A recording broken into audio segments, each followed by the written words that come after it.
ज़िंदगी बेकार कर दिया। अब मैं क्या कर सकता। जब मेरे सर्वाइकल कॉर्ड इंजरी हुई थी, मेरी आवाज़ भी चली गई थी।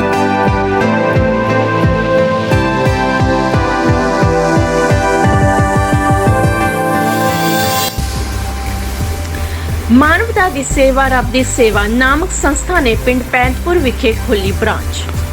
ਚੰਡੀਗੜ੍ਹ ਦੇ ਨਾਲ ਲੱਗਦੇ ਪਿੰਡ ਪੈਂਤਪੁਰ ਵਿਖੇ ਮਾਨਵਤਾ ਦੀ ਸੇਵਾ ਰੱਬ ਦੀ ਸੇਵਾ ਨਾਮਕ ਇੱਕ ਸੰਸਥਾ ਨੇ ਉਹਨਾਂ ਵਿਅਕਤੀਆਂ ਦੇ ਇਲਾਜ ਲਈ ਇੱਕ ਬ੍ਰਾਂਚ ਖੋਲ੍ਹੀ ਹੈ ਜੋ ਰੀੜ੍ਹ ਦੀ ਹੱਡੀ ਟੁੱਟ ਜਾਣ ਕਾਰਨ ਹਿਲਜੁਲ ਵੀ ਨਹੀਂ ਸਕਦੇ ਅਤੇ ਹਾਲਾਤ ਅਜਿਹੇ ਹੋ ਜਾਂਦੇ ਹਨ ਕਿ ਆਪਣੇ ਵੀ ਦੂਰੀਆਂ ਬਣਾਉਣ ਲੱਗ ਜਾਂਦੇ ਹਨ।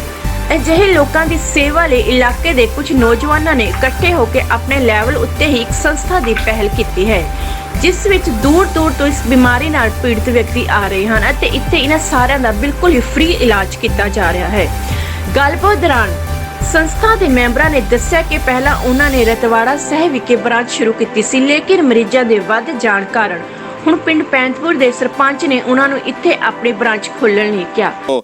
ਚੰਡੀਗੜ੍ਹ ਦੇ ਨਾਲ ਪੈਂਦੇ ਪਿੰਡ ਪੈਂਤਪੁਰ ਦੇ ਵਿੱਚ ਕੁਝ ਨੌਜਵਾਨਾਂ ਦੁਆਰਾ ਆਪਣੇ ਲੈਵਲ ਤੇ ਹੀ ਆਪਣੀ ਜੋ ਕਮਾਈਆਂ ਉਹਨਾਂ ਦੇ ਵਿੱਚੋਂ ਦਸਵੰਧ ਕੱਢ ਕੇ ਇਸ ਤਰ੍ਹਾਂ ਦੀਆਂ ਚੈਰੀਟੇਬਲ ਜੋ ਛੋਟੀਆਂ-ਛੋਟੀਆਂ ਸੁਸਾਇਟੀਆਂ ਚਲਾਈਆਂ ਜਾਂਦੀਆਂ ਨੇ, ਜਿੱਥੇ ਉਹਨਾਂ ਵਿਅਕਤੀਆਂ ਦਾ ਇਲਾਜ ਕੀਤਾ ਜਾਂਦਾ ਹੈ ਜਿਨ੍ਹਾਂ ਨੂੰ ਘਰਦਿਆਂ ਵੀ ਨਹੀਂ ਬਰਦਾਸ਼ਤ ਕਰਦੇ, ਕਿਉਂਕਿ ਜਦੋਂ ਕੋਈ ਮੇਜਰ ਸੱਟ ਵੱਜਦੀ ਆ ਤਾਂ ਬਹੁਤ ਘੱਟ ਲੋਕੀ ਨੇ ਜੋ ਆਪਣੇ ਪਰਿਵਾਰ ਦੇ ਦੁਆਰਾ ਵੀ ਬਹੁਤ ਲੰਮੇ ਸਮੇਂ ਤੱਕ ਜਿਨ੍ਹਾਂ ਦੀ ਸੇਵਾ ਕੀਤੀ ਜਾਂਦੀ ਹੈ। ਸੋ ਇੱਥੇ ਉਹਨਾਂ ਵਿਅਕਤੀਆਂ ਦੀ ਸੇਵਾ ਕੀਤੀ ਜਾਂਦੀ ਹੈ ਜਿਨ੍ਹਾਂ ਨੂੰ ਰੀੜ੍ਹ ਦੀ ਹੱਡੀ ਦੇ ਵਿੱਚ ਪ੍ਰੋਬਲਮ ਕਰਕੇ ਉਹਨਾਂ ਦੇ ਬੈੱਡ ਸ਼ੋਰ ਹੋ ਜਾਂਦੇ ਨੇ। ਉਸ ਤੋਂ ਬਾਅਦ ਪਰਿਵਾਰ ਵਾਲੇ ਵੀ ਪਿੱਛੇ ਹਟ ਜਾਂਦੇ ਨੇ। ਸਰਕਾਰਾਂ ਨੇ ਤਾਂ ਕਿੱਥੇ ਸਾਹਮਣਾ ਜਦੋਂ ਆਪਣੇ ਹੀ ਪਿੱਛੇ ਹਟ ਜਾਣ। ਸੋ ਗੱਲਬਾਤ ਕਰਾਂਗੇ ਇਸ ਸੁਸਾਇਟੀ ਦੇ ਮੈਂਬਰਾਂ ਦੇ ਨਾਲ ਤੇ ਇੱਥੇ ਦਾਖਲ ਉਹਨਾਂ ਸਾਰੇ ਮਰੀਜ਼ਾਂ ਦੇ ਨਾਲ ਕਿ ਕਿਸ ਤਰ੍ਹਾਂ ਦਾ ਉਹਨਾਂ ਨੂੰ ਫੀਲ ਹੁੰਦਾ ਤੇ ਕੀ ਰੀਜ਼ਨ ਸੀ ਕਿ ਇਸ ਤਰ੍ਹਾਂ ਦੀ ਸੰਸਥਾ ਉਹਨਾਂ ਦੇ ਆਪਣੇ ਲੈਵਲ ਤੇ ਖੋਲਣੀ ਪਈ। नाम बलराम है। कहाँ से रहने वाले हो? मैं राजस्थान से, जिला हनुमानगढ़ है हमारा, गांव पोड़ का है। ये कैसे प्रॉब्लम आ गई थी आपको? ये खम्भे के ऊपर से नीचे गिर गया था। बिजली बोर्ड के अंदर काम करता था, प्राइवेट नौकरी करता था। कितना समय हो गया इसको? मेरे को 2013 के अंदर लगी, 7 साल लगी तकरीबन हो गई। तो अभी क्या आपकी प्रॉब्लम क्या है? मेन प्रॉब्लम ना तो मुड़ सकती है ना बैठ सकती है अच्छे से, ना बस खाली लेटे रहते हैं बिल्कुल। कोई लेटरिन का पता चलता है ना ही कोई पेशाब का पता चलता है, पता ही नहीं भी कितना खाएंगे कितना पिएंगे, इसका कोई कंट्रोल ही नहीं है। यहाँ कितने समय से हो जहाँ पर? मैं तो यहाँ पर है पहले 3 महीने पहले आया था, अभी दोबारा आया हूँ परमानेंटली रहने के लिए। कैसे यहाँ का सिस्टम कैसा है? सिस्टम बहुत अच्छा है यहाँ का, पूरे इंडिया के अंदर एक नंबर सिस्टम है। यहाँ अच्छी सेवा होती है। पट्टी वगैरह है, मेरे पैर दोबारा ख़राब होने लगे तो भैया ने बोला आप दोबारा चले आओ, फिर मुझको कम्प्लीट ही आ जाएंगे भैया हमें। फिर मम्मी जी ने बोला भैया आप हमारे पास कब आओगे? मुझको भाई 1 साल के अंदर आपसे मिलने आ जाया कराएंगे, फिर वहीं रहेंगे। और अब कैसे सेहत है, कितना फ़र्क पड़ गया? बिल्कुल अच्छे हैं, आम आदमी जीता है वैसे जी रहे हैं हम। सत श्री अकाल जी, मेरा नाम शेर सिंह है, मैं पिंड मलोट जिला हुशियारपुर से हूँ। मैं भी बिजली का काम करता सी, मेरे बिजली करंट लगा से, मैं 8 फुट ਦੀ ਹੱਡੀ ਤੋਂ ਡਿੱਗ ਗਿਆ ਸੀ, ਮੇਰੀ ਰੀੜ੍ਹ ਦੀ ਹੱਡੀ ਟੁੱਟ ਗਈ ਸੀ ਤੇ ਮੇਰੇ ਬੈੱਡ ਸੋਲ 6 ਬਣ ਗਏ ਸੀ। ਤੋ ਮੈਨੂੰ ਕੋਈ ਪਤਾ ਨਾ ਬੈੱਡ ਸੋਲ ਕਿੱਦਾਂ ਠੀਕ ਕਰਨੇ, ਫਿਰ ਮੈਨੂੰ ਨੈੱਟ ਰਾਹੀਂ ਮੈਨੂੰ ਨੈੱਟ ਦੇ ਜ਼ਰੀਏ ਇੱਥੇ ਦਾ ਪਤਾ ਲੱਗਾ ਜੀ। ਫਿਰ ਮੈਂ ਇੱਥੇ ਆਇਆ ਜੀ, ਹੁਣ ਮੈਨੂੰ 8 ਮਹੀਨੇ ਹੋ ਗਏ ਇੱਥੇ, ਮੇਰੇ ਬੈੱਡ ਸੋਲ 6 ਦੇ 6 ਠੀਕ ਹੋ ਚੁੱਕੇ, ਬਿਲਕੁਲ ਸਹੀ ਤਰੀਕੇ ਨਾਲ ਹੋ ਚੁੱਕੇ ਜੀ। ਹੁਣ ਮੈਂ ਇੱਥੇ ਥੋੜ੍ਹੀ ਮੋਟੀ ਸਹਾਇਤਾ ਲੈ ਰਿਹਾ ਵੀ ਮੈਂ ਵੀਲਚੇਅਰ 'ਤੇ ਬੈੱਡ ਤੋਂ ਵੀਲਚੇਅਰ 'ਤੇ ਕਿੱਦਾਂ ਸ਼ਿਫਟ ਹੋਣਾ ਕਿੱਦਾਂ ਸਿੱਖਣਾ ਉਹ ਸਿੱਖ ਰਿਹਾ ਥੋੜ੍ਹਾ ਜਿਹਾ। ਮੈਨੂੰ ਬਹੁਤ ਵਧੀਆ ਇੱਥੇ ਸੇਵਾ ਮਿਲ ਰਹੀ ਹੈ ਜੀ, ਬਹੁਤ ਵਧੀਆ ਲੱਗ ਰਿਹਾ ਜੀ। ਬਹੁਤ ਵਧੀਆ ਤਰੀਕੇ ਨਾਲ ਇੱਥੇ ਸੇਵਾ ਕੀਤੀ ਜਾਂਦੀਆਂ ਨੇ। ਕੀ ਮਨੋਕਾਮਨਾ ਕਰਦੇ ਹੋ ਇਹਨਾਂ ਵੀਰਾਂ ਦੇ ਲਈ ਜੋ ਤੁਹਾਡੀ ਸੇਵਾ ਕਰ ਰਹੇ ਨੇ? ਮੈਂ ਮਨੋਕਾਮਨਾ ਕਰਦਾ ਕਿ ਇਹਨਾਂ ਸੈਂਟਰ ਹੋਰ ਅੱਗੇ ਅੱਗੇ ਵਧੇ ਜੀ, ਇਹਨਾਂ ਦਾ ਹੋਰ ਤਰੱਕੀ ਮਿਲੇ ਜੀ, ਹੋਰ ਮੇਰੇ ਰੱਖੇ ਮਰੀਜ਼ ਇੱਥੇ ਆਉਣ, ਉਹ ਵੀ ਠੀਕ ਹੋ ਜਾਣ, ਖੁਸ਼ ਹੋ ਕੇ ਜਾਣ ਇੱਥੇ। ਜਿਸ ਤਰ੍ਹਾਂ ਤੁਸੀਂ ਕਹਿ ਰਹੇ ਹੋ ਕਿ ਤੁਹਾਨੂੰ ਕਾਫੀ ਸਮਾਂ ਹੋ ਗਿਆ, ਲੇਕਿਨ ਕੋਈ ਸਰਕਾਰੀ ਤੌਰ ਤੇ ਇਸ ਤਰ੍ਹਾਂ ਦਾ ਇੰਸਟੀਚਿਊਟ ਨਹੀਂ ਮਿਲਿਆ? ਨਹੀਂ ਜੀ, ਸਰਕਾਰੀ ਕੋਈ ਨਹੀਂ ਲੱਭੇ ਮੈਨੂੰ। ਮੈਂ ਹਸਪਤਾਲਾਂ ਵਿੱਚ ਵੀ ਬੈੱਡ ਸੋਲ ਵਿੱਚ ਬਹੁਤ ਪੈਸਾ ਖਰਚ ਕਰ ਚੁੱਕਾ ਜੀ। ਹੁਣ ਆਪਾਂ ਘਰ ਤੋਂ ਖਾਲੀ ਹੋ ਗਏ ਹਾਂ ਬਿਲਕੁਲ ਜੀ, ਸਾਡੇ ਕੋਲ ਕੋਈ ਉਮੀਦ ਨਾ ਬੈੱਡ ਸੋਲ ਠੀਕ ਕਰਨ ਦੀ। ਫਿਰ ਇੱਥੇ ਔਨਲਾਈਨ ਪਤਾ ਲੱਗਾ ਜੀ, ਫਿਰ ਮੈਂ ਇੱਥੇ ਆਇਆ ਜੀ। ਇੱਥੇ ਕੋਈ ਪੈਸਾ ਨਹੀਂ ਲੱਗਦਾ ਸਾਡਾ, ਕੋਈ ਕੁਛ ਨਹੀਂ, ਸਭ ਕੁਝ फ्री 'ਚ ਹੈ ਜੀ। मेरा नाम शाहरुख अब्बासी है, कितने थे रहने वाले? यूपी हाथरस। क्या प्रॉब्लम आ गई थी? मुझे सर्वाइकल स्पाइन कॉर्ड इंजरी हो गई थी कुश्ती लड़ते समय स्टेट लेवल पर। कितनी देर से कुश्ती लड़ रहे? मैं 7 साल की उम्र से कुश्ती लड़ रहा था, कम से कम 500-600 कुश्ती लड़ चुका था। मगर जब स्टेट लेवल पर मेरा मैच चल रहा था तो दूसरे पहलवान ने खिसिया कर ऊपर से मार दिया था, क्योंकि जो रूल्स नहीं होते, उसने रूल्स तोड़कर जब भी मार दिया था उसने, गुस्से में मेरी ज़िंदगी बेकार कर गया।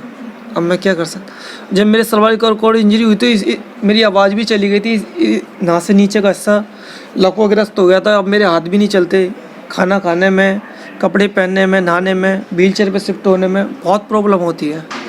और एक टाइम होता माँ बाप सेवा करते हैं, भाई बहन सेवा करते हैं, फिर उस टाइम वो टाइम पार होने के बाद वो भी सेवा छोड़ देते हैं, क्योंकि वो कम ही कर देते हैं। फिर सिर्फ वो खाना खिला सकते हैं और इतनी सेवा नहीं कर सकते। अब इधर आया हूँ मैं, सोशल मीडिया के थ्रू मुझे पता चला था इधर ऐसी सेवा हो रही है जैसे शुरुआत में चोट लगने पर माँ बाप सेवा करते हैं। बहुत अच्छी सेवा मिलती है, रात को दूध मिलता है, सुबह चाय मिलती है, बहुत कुछ खाने को फुल सामान मिलता है। इधर आकर दिल खुश हो गया। बस यही मैं कामना करता हूँ, इस वीडियो को ज़्यादा से ज़्यादा शेयर करें और हम जैसे भाइयों के तक पहुँचाएँ, क्योंकि आपकी एक वीडियो शेयर करने से हम जैसे भाइयों की लाइफ बदल जाएगी। हो सकता है हम जैसे भाई और कम घर में हो। मुझे काफ़ी टाइम घर में हो गया था, पड़े पड़े एक कमरे में रहता था, कोई मिलने नहीं आता था। दोस्त भी एक टाइम होता वो आते हैं, फिर वो भी आना बंद हो जाते हैं। बस यही कहना चाहता हूँ, जो हम इस चीज़ से गुजर रहे हैं कोई और ना गुजरे। अब इधर आकर तो जीने का एक मकसद मिल गया, आगे अपनी लाइफ में बहुत कुछ कर सकते हैं हम।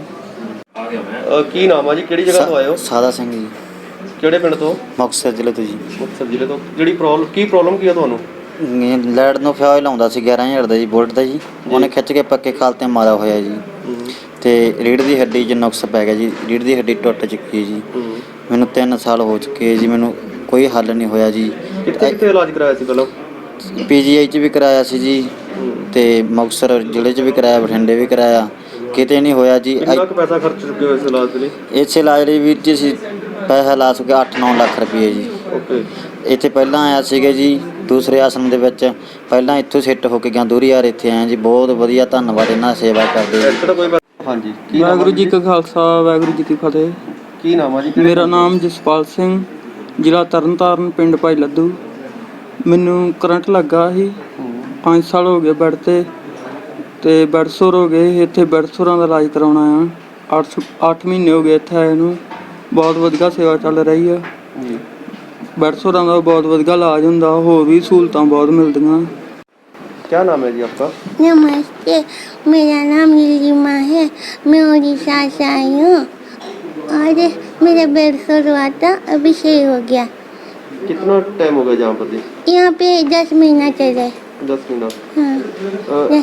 यहाँ पर टाइम कैसे निकालते हो आप? कुछ एक्टिविटी करते हो? कुछ ये लोग करवाते हैं यहाँ पर? नहीं, मैं वो हमारा घर पे उलन का चीज़ बुनाई कर रही थी, यहाँ पे बुनाई कर रही हूँ।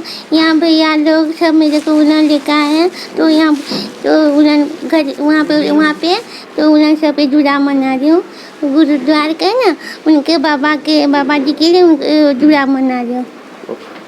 ਭਾਜੀ ਪਹਿਲਾਂ ਤਾਂ ਮੈਂ ਆਪ ਜੀ ਦਾ ਕਵਰੇਜ ਲਈ ਬਹੁਤ ਧੰਨਵਾਦ ਕਰਦਾ। ਅੱਜ ਤਕਰੀਬਨ ਸਵਾ ਸਾਲ ਪਹਿਲਾਂ ਸਾਡਾ ਪਹਿਲਾ ਜਿਹੜਾ ਕੇਅਰ ਸੈਂਟਰ ਉਹ ਪਿੰਡ ਰਤਵਾੜੇ ਵਿੱਚ ਸ਼ੁਰੂ ਹੋ ਗਿਆ ਸੀ, ਪਰ ਪੇਸ਼ੈਂਟਸ ਤਾਂ ਪੂਰੇ ਆਲ ਓਵਰ ਇੰਡੀਆ ਤੋਂ ਤਕਰੀਬਨ 18-19 ਸਟੇਟਸ ਤੋਂ ਪੇਸ਼ੈਂਟ ਉੱਥੇ ਆਏ, ਇਲਾਜ ਕਰਾ ਕੇ ਗਏ। ਅਤੇ ਉੱਥੇ ਸਾਡੇ ਕੋਲ ਜਗ੍ਹਾ ਘੱਟ ਪੈ ਰਹੀ ਸੀਗੀ, ਅਤੇ ਕੋਈ 17-18 ਬੈੱਡ ਹੀ ਉੱਥੇ ਲੱਗ ਸਕਦੇ ਆ। ਤਾਂ ਇੱਥੇ ਨਾਲ ਦੇ ਪਿੰਡ ਦੇ ਜੋ ਸਰਪੰਚ ਸਾਹਿਬ ਹੈ, ਪੁਰਾਣੇ ਜਾਣਕਾਰ ਹੋਣ ਦੇ ਰਿਲੇਟਿਡ, ਉਹਨਾਂ ਨੇ ਇਹ ਕਿਹਾ ਵੀ ਇਸ ਸੇਵਾ ਦੇ ਵਿੱਚ ਮੈਂ ਇੱਕ ਯੋਗਦਾਨ ਪਾਉਣਾ ਚਾਹੁੰਦਾ। ਵੀ ਇੱਥੇ ਉਹ ਦੇਖਦੇ ਸੀਗੇ ਵੀ ਕਿੰਨੀ ਕੁ ਸਾਨੂੰ ਕਾਲਸ ਆਲ ਓਵਰ ਇੰਡੀਆ ਤੋਂ ਆਉਂਦੀਆਂ ਉਹ ਪੇਸ਼ੈਂਟਸ ਦੀ, ਜਿਹੜੇ ਕਿ ਆਪਣਾ ਇਲਾਜ ਕਿਤੇ ਹੌਸਪੀਟਲਸ ਦੇ ਵਿੱਚ ਮਾਲੀ ਹਾਲਤ ਠੀਕ ਨਾ ਹੋਣ ਕਰਕੇ ਉਹ ਨਹੀਂ ਕਰਵਾ ਸਕਦੇ।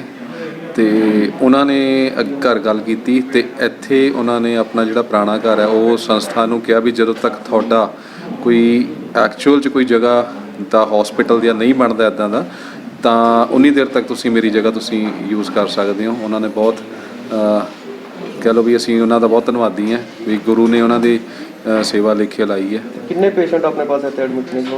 ਇੱਥੇ ਇਸ ਟਾਈਮ 4 ਪੇਸ਼ੈਂਟ ਹੈ ਜੀ। ਉਹ ਉੱਥੇ ਉਸ ਸੈਂਟਰ ਦੇ ਵਿੱਚ ਤਕਰੀਬਨ 15-16 ਪੇਸ਼ੈਂਟ ਹੈਗੇ ਜੀ।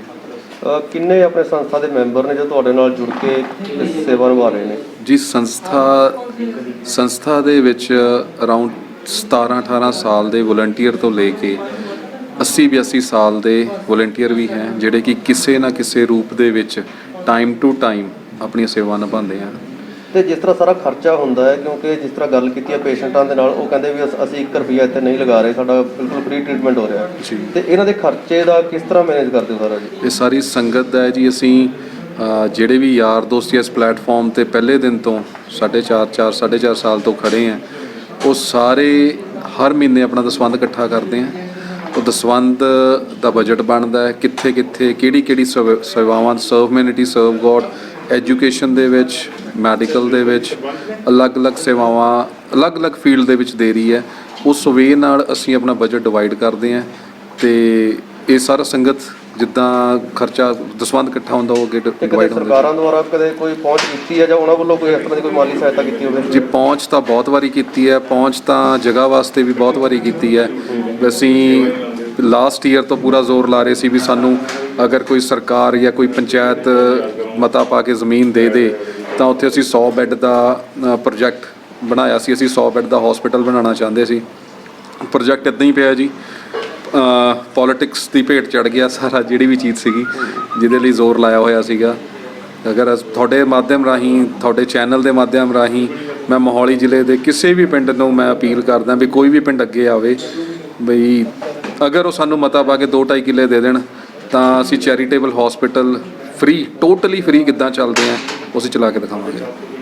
ਕਰੋਨਾ ਦਾ ਕਹਿਰ ਚੱਲ ਰਿਹਾ ਜੀ, ਜਦੋਂ ਤੁਸੀਂ ਪੇਸ਼ੈਂਟ ਨੂੰ ਐਡਮਿਟ ਕਰਦੇ ਹੋ ਤਾਂ ਬੜੀ ਪ੍ਰੋਬਲਮ ਵੀ ਫੇਸ ਕਰਨੀ ਪੈਂਦੀ। ਹੁਣ ਕਿੱਦਾਂ ਕਰੋਨਾ ਦੇ ਟੈਸਟ ਵਗੈਰਾ ਕਰਾ ਕੇ ਕਿਸ ਤਰ੍ਹਾਂ ਜਦੋਂ ਭਾਜੀ ਪੇਸ਼ੈਂਟ ਦੀ ਸਾਨੂੰ ਰਿਕੁਐਸਟ ਆਉਂਦੀ ਹੈ ਜਾਂ ਉਹ ਕਿਤੇ ਵੀਡੀਓ ਦੇ ਵਿੱਚ ਜਾਂ ਸੋਸ਼ਲ ਮੀਡੀਆ ਦੇ ਥਰੂ ਸਾਨੂੰ ਸਾਡੇ ਰੀਚ 'ਚ ਆਉਂਦਾ, ਉਹ ਸਾਨੂੰ ਕਾਲ ਕਰਦਾ, ਅਸੀਂ ਉਹਨੂੰ ਫਿਲਟਰ ਕਰਦੇ ਹਾਂ ਕੇਸ ਜੈਨੂਇਨ ਹੈ ਕਿੱਦਾਂ, ਉਹ ਸਾਰੀ ਚੀਜ਼ਾਂ ਹੋਣ ਤੋਂ ਬਾਅਦ ਜਦੋਂ ਉਸਦਾ ਇਸ ਲੈਵਲ ਆ ਜਾਂਦਾ ਮੈਨੂੰ ਸਾਡੇ ਕੋਲ ਸ਼ਿਫਟ ਹੋਣਾ ਹੈ, ਉਸ ਟਾਈਮ ਸਭ ਤੋਂ ਪਹਿਲਾਂ ਉਸਦਾ ਕਰੋਨਾ ਟੈਸਟ ਕਰਾਇਆ ਜਾਂਦਾ। ਜਦੋਂ ਤੱਕ ਉਸਦੀ ਕਰੋਨਾ ਦੀ ਰਿਪੋਰਟ ਨਹੀਂ ਆਉਂਦੀ ਤਦ ਤੱਕ ਅਗਲੀ ਕਾਰਵਾਈ ਨਹੀਂ ਹੁੰਦੀ। ਇੱਕ ਪੇਸ਼ੈਂਟ ਦੇ ਉੱਤੇ ਤਕਰੀਬਨ ਕਿੰਨਾ ਕੁ ਜੋ ਖਰਚਾ ਟੋਟਲ ਆ ਜਾਂਦਾ ਜੀ? ਖਰਚਾ ਭਾਜੀ ਡਿਪੈਂਡ ਕਰਦਾ ਹੈ ਕਿਸ ਗ੍ਰੇਡ ਦੇ ਬੈੱਡ ਸੋਰਸ ਹੈ ਔਰ ਕਿਸ ਗ੍ਰੇਡ ਦੀ ਇੰਜਰੀ ਹੈ। ਹੁਣ ਅਗਰ ਲੈਵਲ C ਦਾ ਪੇਸ਼ੈਂਟ ਹੈ ਤਾਂ ਉਹਦੇ ਲਈ ਇਲੈਕਟ੍ਰੋਨਿਕ ਵੀਲ ਚੇਅਰ ਹੈ, ਉਹ ਇਟਸ ਟੋਟਲੀ ਡਿਫਰੈਂਟ, ਉਹ ਕੋਸਟਲੀ ਹੈ ਅਤੇ ਉਹਨਾਂ ਦੀ ਸਾਂਭ ਸੰਭਾਲ ਦਾ ਵੀ, ਅਟੈਂਡੈਂਟਸ ਦਾ ਵੀ, ਜੋ ਵੀ ਉਹਨਾਂ ਦੇ ਨਾਲ ਉਹ ਖਰਚਾ ਅਲੱਗ ਹੈ। ਅਗਰ ਨਾਰਮਲ ਵੀਲ ਚੇਅਰ ਆਪਾਂ ਦੇ ਰਹੇ ਹਾਂ ਜਿਹੜੀ ਕਿ ਸਪੈਸ਼ਲ ਵੀਲ ਚੇਅਰ ਹੁੰਦੀ ਹੈ ਫॉर SCI ਪੇਸ਼ੈਂਟਸ, ਉਹ ਤਕਰੀਬਨ 16 ਤੋਂ 18,000 20,000 ਤੱਕ ਵੀ ਆ ਜਾਂਦੀ ਹੈ। ਉਹ ਹੈ ਪਲੱਸ ਉਹਨਾਂ ਦਾ ਖਰਚਾ ਜੋ ਇੱਥੇ ਉਹ ਡਿਪੈਂਡ ਕਰਦਾ ਵੀ ਕਿਸ ਗ੍ਰੇਡ ਦਾ ਉਹਨਾਂ ਦਾ ਬੈੱਡ ਸੋਰ ਹੈ। ਜਿਸ ਤਰ੍ਹਾਂ ਕੁਝ ਪੇਸ਼ੈਂਟ ਨੇ ਦੱਸਿਆ ਹੈ ਕਿ ਉਹ 8-8 9-9 ਲੱਖ ਰੁਪਏ ਆਲਰੇਡੀ ਆਪਣੇ ਟ੍ਰੀਟਮੈਂਟ ਲਈ ਖਰਚ ਚੁੱਕੇ ਨੇ। ਜੀ ਤੇ ਤੁਸੀਂ ਫ੍ਰੀ ਕਰ ਰਹੇ ਹੋ। ਕੁਝ ਇਹੋ ਜਿਹੇ ਪੇਸ਼ੈਂਟ ਵੀ ਆਉਂਦੇ ਨੇ ਜੋ ਆਪਣੇ ਲੈਵਲ ਤੇ ਕੁਝ ਇਸ ਤਰ੍ਹਾਂ ਡੋਨੇਟ ਕਰਕੇ ਬਾਕੀਆਂ ਦੇ ਲਈ ਮਦਦਗਾਰ ਹੋਣ ਦੀ ਕੋਸ਼ਿਸ਼ ਕਰਦੇ ਨੇ। ਨਹੀਂ ਭਾਜੀ, ਸਾਡੇ ਕੋਲ ਤਕਰੀਬਨ ਪੇਸ਼ੈਂਟ ਆਉਂਦੇ ਹੀ ਉਹ ਹੈ ਜਿਹੜੇ ਕਿ ਕਈ ਵਾਰੀ ਆ ਕਹਿੰਦੇ ਵੀ ਸਾਡੇ ਕੋਲ ਐਂਬੂਲੈਂਸ ਦੇ ਪੈਸੇ ਵੀ ਨਹੀਂ ਹੈਗੇ ਦੇਣ ਨੂੰ, ਅਸੀਂ ਟ੍ਰੇਨ ਤੇ UP ਤੋਂ ਆਉਣਾ ਜਾਂ ਅਸੀਂ ਟ੍ਰੇਨ ਤੋਂ ਕੇਰਲਾ ਤੋਂ ਆਉਣਾ, ਸਾਡੇ ਕੋਲ ਪੈਸੇ ਨਹੀਂ ਹੈਗੇ ਟ੍ਰੇਨ ਦੀ ਟਿਕਟ ਲੈਣ ਨੂੰ। ਸਾਡੇ ਕੋਲ ਪੇਸ਼ੈਂਟ ਹੀ ਤਕਰੀਬਨ ਉਹੀ ਆਉਂਦੇ ਭਾਜੀ। ਮੈਸੇਜ ਕੀ ਦਿਓਗੇ ਜੋ ਅੱਜ ਕੱਲ੍ਹ ਜਿੱਦਾਂ ਇਹ ਪੇਸ਼ੈਂਟਾਂ ਨਾਲ ਹੋ ਰਿਹਾ ਹੈ, ਦੁਰਵਿਵਹਾਰ ਹੁੰਦਾ ਹੈ ਜ਼ਿਆਦਾਤਰ ਹਸਪੀਟਲਾਂ 'ਚ, ਸਰਕਾਰੀ ਹਸਪਤਾਲਾਂ 'ਚ ਨਹੀਂ ਪੁੱਛਿਆ ਜਾਂਦਾ ਇਹਨਾਂ ਨੂੰ ਤੇ ਤੰਗ ਹੋ ਕੇ ਤੁਹਾਡੇ ਕੋਲ ਆਉਂਦੇ ਨੇ, ਹੋਰ ਸਮਾਜ ਸੇਵੀ ਜੋ ਸੱਜਣ ਉਹਨਾਂ ਨੂੰ ਕੀ ਮੈਸੇਜ ਹੈ? ਭਾਜੀ ਇਹ ਸਿਸਟਮ ਸੋਚ ਦੀ ਗੱਲ ਹੈ ਸਾਰਿਆਂ ਦੀ। ਇੱਕ ਸੰਸਥਾ ਜਾਂ 2 ਸੰਸਥਾ ਜਾਂ ਇਹੋ ਜਿਹੀਆਂ ਸਾਡੇ ਵਰਗੀਆਂ ਪਤਾ ਨਹੀਂ ਕਿੰਨੀਆਂ ਸੰਸਥਾਵਾਂ ਹੋਰ ਵੀ ਖੁੱਲ੍ਹ ਜਾਣ, ਇਹ ਸਰਕਾਰੀ ਪੱਧਰ 'ਤੇ ਸਿਸਟਮ ਦੇ ਵਿੱਚ ਲਿਆਉਣ ਦੀ ਗੱਲ ਹੈਗੀ ਹੈ। ਬਾਹਰ ਦਾ ਸਿਸਟਮ ਅਗਰ ਆਪਾਂ ਮੈਡੀਕਲ ਸਿਸਟਮ ਫੋਰਨ ਦਾ ਦੇਖੀਏ, ਜਿੱਥੇ ਜਿੱਥੇ ਬ੍ਰਿਟਿਸ਼ਰਸ ਨੇ ਰਾਜ ਕੀਤਾ ਸੇਮ ਰੂਲਸ ਸੇਮ ਲਾਅ ਹਰ ਜਗ੍ਹਾ ਹੈਗਾ ਜਿੱਥੇ ਜਿੱਥੇ ਉਹਨਾਂ ਦਾ ਰਾਜ ਸੀ। ਚਾਹੇ ਆਪਾਂ ਟ੍ਰੈਫਿਕ ਰੂਲਸ ਦੀ ਗੱਲ ਕਰੀਏ, ਚਾਹੇ ਆਪਾਂ ਲਾਅ ਦੀ ਗੱਲ ਕਰੀਏ, ਉੱਥੇ ਕੋਈ ਵੀ ਡਿਸਏਬਲਡ ਹੈ ਤਾਂ ਉਹਦਾ ਜ਼ਿੰਮੇਵਾਰੀ ਸਰਕਾਰ ਚੱਕਦੀ ਹੈ, ਉਹਨੂੰ ਘਰ ਲੈ ਕੇ ਦਿੰਦੀ ਹੈ, ਉਹਨੂੰ ਮਕਾਨ ਲੈ ਕੇ ਉਹਨੂੰ ਟਰਾਂਸਪੋਰਟੇਸ਼ਨ ਲਈ ਕਾਰ ਜਾਂ ਵਹੀਕਲ ਕੁਛ ਨਾ ਕੁਛ ਪ੍ਰੋਵਾਈਡ ਕੀਤਾ ਜਾਂਦਾ ਹੈ, ਉਹਨੂੰ ਵੀਕਲੀ ਡੋਲ ਦਿੱਤੀ ਜਾਂਦੀ ਹੈ। ਪਰ ਇੱਥੇ ਆਪਣੇ ਸਿਸਟਮ ਦੇ ਵਿੱਚ ਲਾਅ ਤਾਂ ਹੈ ਪਰ ਉਹ ਕਿਤੇ ਵੀ ਅਪਲਾਈ ਨਹੀਂ ਹੁੰਦਾ, ਕਿਤੇ ਵੀ ਨਹੀਂ ਹੁੰਦਾ। ਜੋ ਬੰਦਾ ਵਾਕਈ ਹੀ ਜਿਹੜਾ ਕਿ ਲੋੜਵੰਦ ਹੈ ਅਤੇ ਉਸਨੂੰ ਵਾਕਈ ਹੀ ਨੀਡ ਹੈ ਉਸ ਚੀਜ਼ ਦੀ, ਉਹ ਵੀ ਉਹਨੂੰ ਉਸ ਚੀਜ਼ ਨੂੰ ਪਾਉਣ ਲਈ ਵੀ ਉਹਨੂੰ ਦਰ ਜਿਹਨੂੰ ਕਹਿੰਦੇ ਬਈ ਠੋਕਰਾਂ ਖਾਣੀਆਂ ਪੈਂਦੀਆਂ। ਆਪਣੇ ਸਿਸਟਮ ਨੂੰ ਚੇਂਜ ਹੋਣ ਦੀ ਲੋੜ ਹੈ। ਜਿੰਨੀ ਵੀ ਅਗਲੀ ਯੂਥ ਹੈ ਉਹ ਇਹ ਚੀਜ਼ ਨੂੰ ਟਰਾਈ ਕਰਨ ਵੀ ਇਸ ਤਰੀਕੇ ਦੀ ਸੋਚ ਲੈ ਕੇ ਆਉਣ ਵੀ ਸਾਨੂੰ ਕਿਸ ਪਾਸੇ ਨੂੰ ਜਾਣਾ ਹੈ, ਅਸੀਂ ਸਾਡਾ ਅੰਦਰੋਂ ਅਸੀਂ ਕੀ ਹੈ, ਸਾਡੀ ਹਿਸਟਰੀ ਕੀ ਹੈ, ਉਹ ਪੜ੍ਹਨ ਦੀ ਲੋੜ ਹੈਗੀ ਹੈ ਵੀ ਅਸੀਂ ਕਿਹਨਾਂ ਦੇ ਵਿੱਚੋਂ ਆਏ ਹਾਂ, ਆ ਨਾੜਾਂ ਦੇ ਵਿੱਚ, ਵੇਨਸ ਦੇ ਵਿੱਚ ਕਿਹੜਾ ਬਲੱਡ ਹੈ, ਉਹ ਬਲੱਡ ਕਿਹਦੇ ਲਈ ਜਾਣਾ ਜਾਂਦਾ ਸੀ, ਨਿਸ਼ਾਨ ਸਾਹਿਬ ਦਾ ਮਤਲਬ ਕੀ ਸੀ, ਗੁਰੂ ਨਾਨਕ ਨੇ ਕਿਰਤ ਕਰਨਾ, ਨਾਮ ਜਪਣਾ ਤੇ ਵੰਡ ਛਕਣ ਦਾ ਸਿਧਾਂਤ ਕਿਉਂ ਕਿਹਾ ਸੀ, ਇਹ ਕੁਐਸਚਨਸ ਤੇ ਜਦੋਂ ਆਨਸਰ ਮਿਲ ਜਾਣਗੇ ਫਿਰ ਪੰਜਾਬ ਦੇ ਮੁੰਡੇ ਵੈਲ ਪੁਣੇ ਤੋਂ ਬਾਹਰ ਆ ਜਾਣਗੇ।